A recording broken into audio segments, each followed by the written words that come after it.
Hello, my name is Amy Ruza, and I am the Youth and Family Programs Educator at the Rockwell Museum.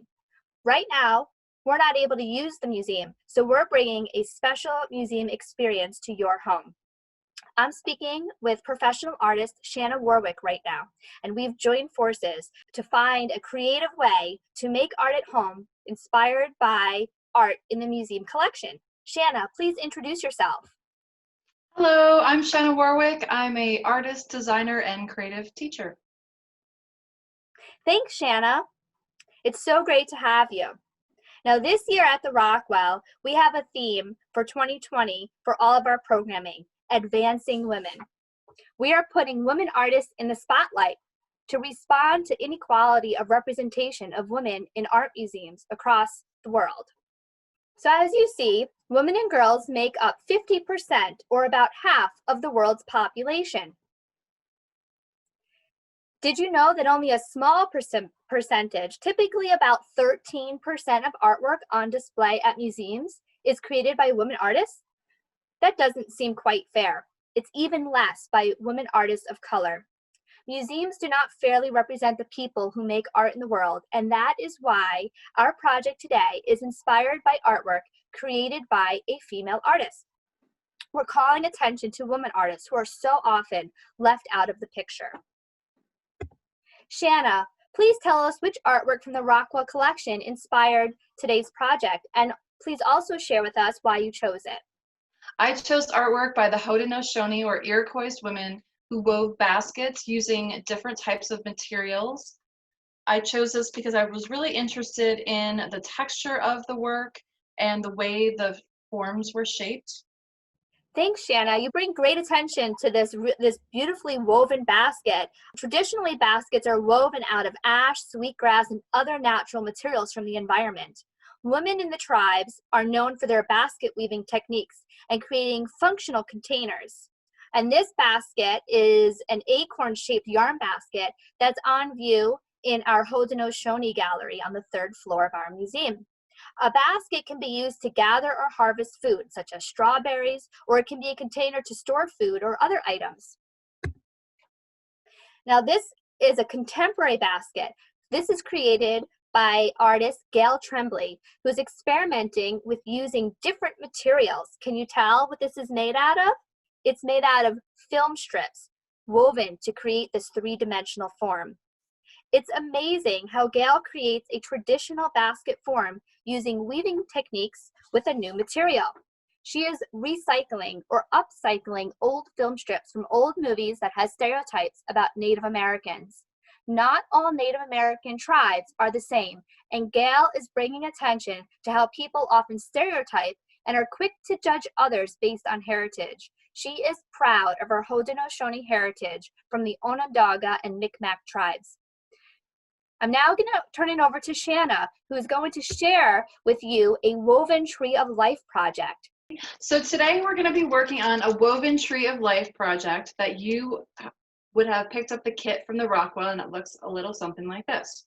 So the first thing we want to do is open this kit up and see what's inside. You're going to find this little card that tells a little bit about me, and you can read that over and share it with an adult. And then you're also going to find 2 pieces of paper. One of them will be the instructions that we'll use today, and the other one will have some information on it about the artwork that was inspired that we just spoke about a little earlier. And we're going to leave the rest in here now and let's take a look at these instructions. So the first thing it says is to open up your embroidery hoop by untwisting it. So the embroidery hoop is this big wooden hoop. You're going to untwist it by, let's flip it around, by looking at the little mechanism at the top, and the thicker part you're going to untwist. If you're looking at it straight on, it would be lefty-loosey, righty-tighty. So that's something to kind of remember. So you're going to turn that to the left if you're looking straight on by it.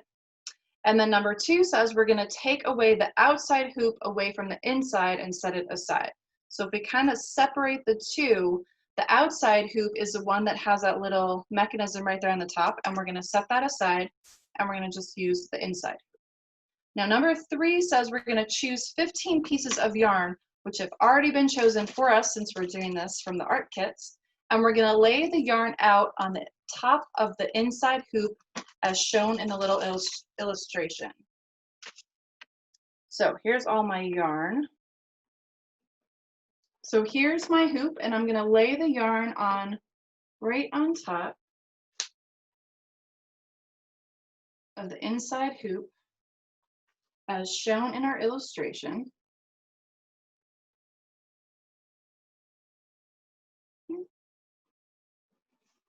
So number 4 says we're going to put the outside hoop, which is the one with the little mechanism, back over the inside hoop and tighten it with a screw. So we're going to put that back over top of the inside hoop, and we're going to tighten it using the screw. We're going to make sure that all that yarn is between the two little pieces of the hoop. And then for loosening it up, we turn it to the left. So for tightening it up, you're looking straight on, we're going to turn it to the right. And if you need an adult to help you with this a little bit, I think that's okay. All right, number 5 says we're tightening the yarn by pulling it a bit from both ends at the same time. So if we have the yarn here, if I'm pulling it from this end, I want to also pull it a little bit tighter from the other end. So right at the top and right at the bottom. Because we don't want to pull them out from between the hoops. We just want to tighten them up in between.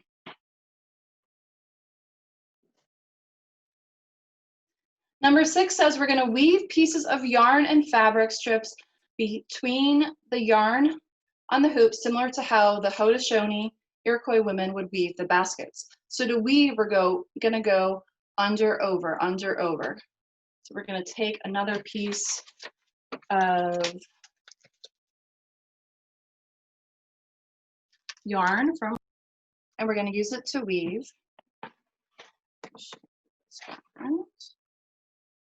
We're going to go under and over, then under, then over.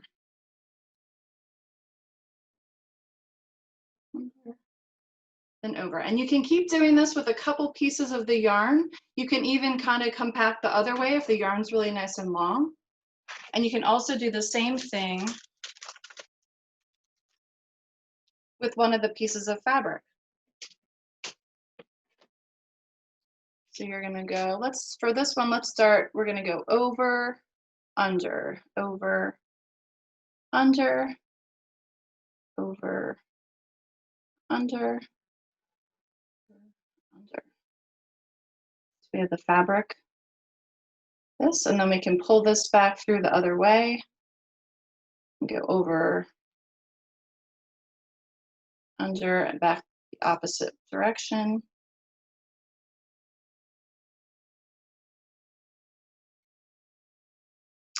And then it looks like this.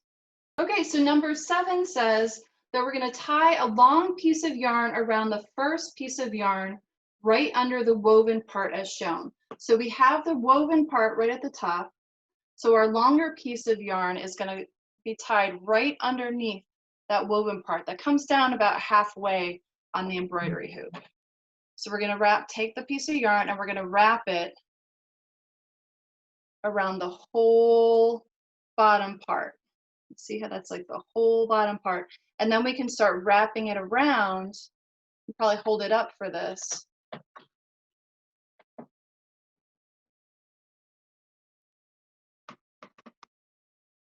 When you've wrapped it around a couple times, then we can pull those two sides and tighten it up.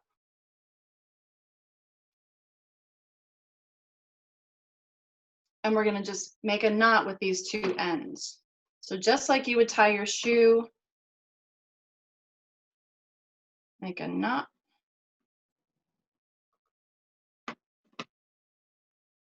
We can kind of pull these that are hanging down. You see that? They're going to be kind of like the roots of the tree, so you can kind of pull them together to create your tree of life. Did you have another sample that you wanted to share with us? I do. So this is the one that we made today.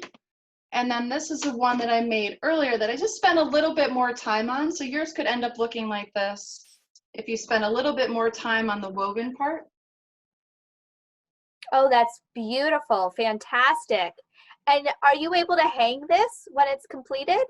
Yep, absolutely. So what I would think is you could put just like a little tiny nail in the wall, and then right at the top, in between the little embroidery hoop, there's kind of a hole right there that you can hang it up on the wall and then display your woven tree of life. Oh, thanks so much, Shannah.